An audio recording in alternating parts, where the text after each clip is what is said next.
Hi guys! Welcome to my YouTube channel. So for today's video po, ang ating i-discuss ay tungkol po sa crime detection and investigation.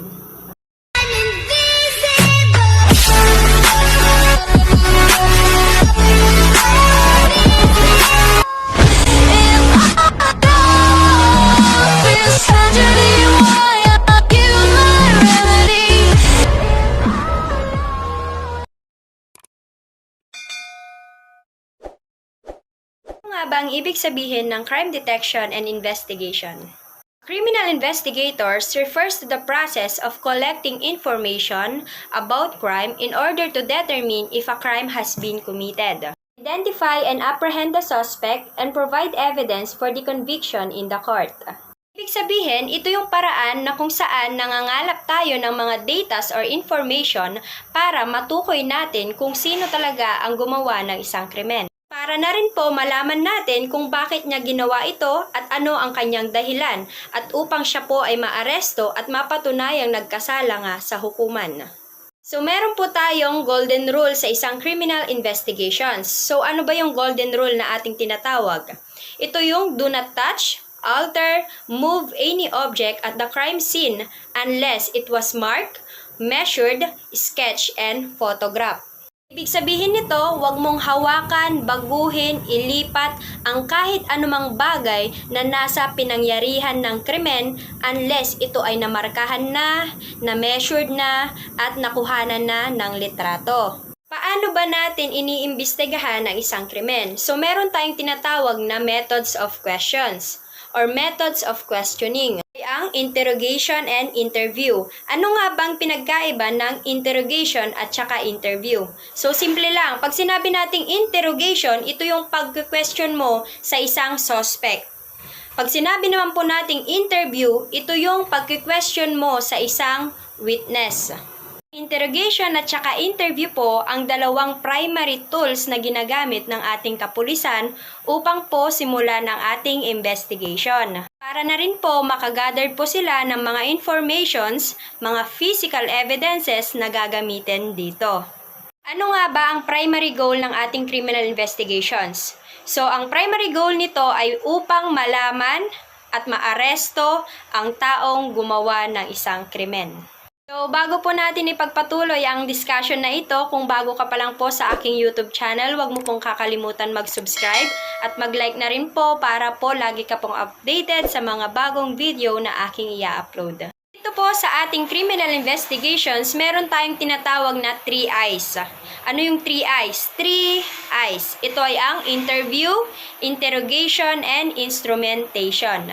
Pag sinabi nating interview, pag-question sa witness. Pag sinabi nating interrogation, pag-question sa isang suspect. Pag sinabi naman po nating instrumentation, ito yung application ng ating criminalistic science. Question po tayo, sino ba ang ating tinatawag na prober? Ang ating tinatawag na prober ay ang ating criminal investigators. Ang ating criminal investigators po is sila po yung mga skilled person na in charge po sa pagkandak ng ating criminal investigation. Meron po tayong methods of identification by witness. Portrait parle o portrait parle. Ito yung verbal description or physical description po ng isang suspect. Dalawa, ang ating tinatawag na rogues gallery. Ito po yung files or mga identifications ng ating kriminal. General photograph. Ito naman po yung overall reference ng ating mga kriminal, kagaya ng mga nose, mouth, forehead, and ears, and etc. Next, police lineup. So, ilan ba dapat ang isang police lineup? So, meron tayong 7 to 10 police lineup. Lastly po, ito po ay ang ating police show up. Umako naman po tayo dito sa ating techniques of interrogation. So, meron po tayo ditong 5 techniques. So, unang techniques ay ang emotional approach. So, dito sa emotional approach, magiging actress and actor tayo. Dahil makikita natin dito kung gaano tayo kagaling umacting. Gagamitin mo itong acting skill mo na ito para makuha mo yung loob ng isang suspect. Sympathetic approach. So, dito naman po sa sympathetic approach, ito yung dadamayan mo siya, sisimpatyahan mo siya na nasa side ka niya, at kapag nakuha mo na yung kanyang loob, doon ka na magsimula na makukuha ng information. Friendly approach. Ito yung magiging friendly ka sa kanya, tutulungan mo siya, dadamayan mo sa pinagdadaanan niya, at kapag nakuha mo na yung loob niya, pwede ka na mag-start para tanungin siya. Naman po ang stern approach. Ito yung direct to the point, walang paligoy-ligoy. Kung ano yung tinanong niya, dapat sagutin ng isang suspect. Lastly po ay ang Matt and Jeff. So, ang Matt and Jeff po ay ating tinatawag na sweet and sour method. Si Matt po ay isang arogante at si Jeff naman po is palakaibigan. So, after po ng ating criminal investigations, ano ba yung mangyayari during criminal cases? Ang una pong mangyayari during criminal cases is yung pulis po is mag-iimbestiga. So, sinong kanyang iimbestigahan? Yung mga witness, victim kapag buhay pa, magkokolekta ng physical evidence, at hahanapin yung suspect. Pangalawa, police make an arrest or request a warrant. So kung nakilala mo na yung gumawa sa isang krimen at meron itong probable cause na siya talaga ang gumawa nito, automatic aarestuhin ang isang suspect. Pag-aresto po sa isang tao is pwede pong warrantless arrest kapag yung isang tao is takas sa bilangguan, caught in the act, at saka hot pursuit.